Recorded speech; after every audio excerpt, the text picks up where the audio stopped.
So on Instagram, we got Gav Bear, and he is newly married. So he wants to know, should he rent or should he try to buy a house and rent out the basement?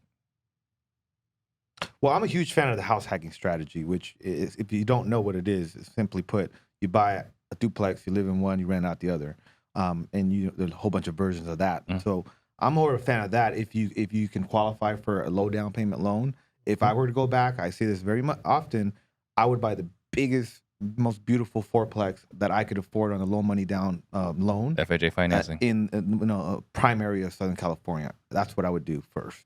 Yeah, I read about that in Robert Greene's book, Multiple Streams of Income, right? A long time ago. Never executed it, but it was like before it was, house hacking. These gurus are talking about it many years ago.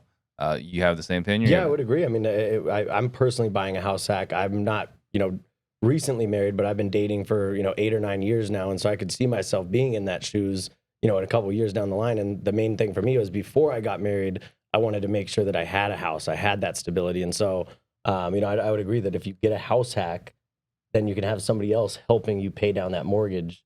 And if you're a newly married couple, if you're, newly expecting a child and you have those other expenses coming down the line, having that other person help you out with your mortgage expense goes a long way. And a quick story on that. I actually house hacked my apartment. I didn't own a little bit, right? I did Airbnb on the other bedroom. It was a 2-bedroom, 1-bath apartment.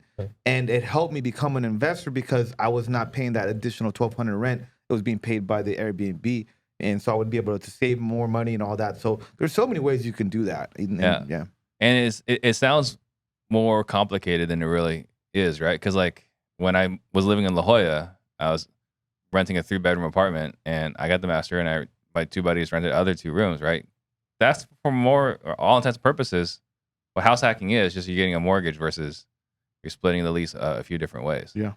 And essentially you guys were paying that guy's mortgage, but he just didn't even need to live in the house because you guys were paying it. So yeah, no, pretty much, right? So now the challenge then is he's got newly married and if his wife's cool with it, that's great.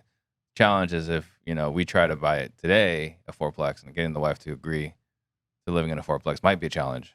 And that's why I said the biggest, because there's a fourplex where there's tiny units, and there's fourplex where it's almost like 4 houses on one lot. Yeah. Right. Or like a 4,000 square foot fourplex that That's a good point, right? Because I remember people didn't think like of multifamily and I'm next to my neighbor. No, there's some that are like you buy a duplex where it's a whole different lot. They're over on that side. It's like 2 different houses. So. Yeah, I remember now thinking back in Orange County, my wife's family, they live in a duplex. And I was like, this is a duplex? This is not. These are 2 separate units. Yeah, this is not a duplex. But that's a really good point. Duplex sometimes has a connotation of like the shared wall. And like Alex said, you could have a fourplex with 4 buildings, their own 4 garages, just on the same parcel. Yeah. It's then that would work. That's a great point.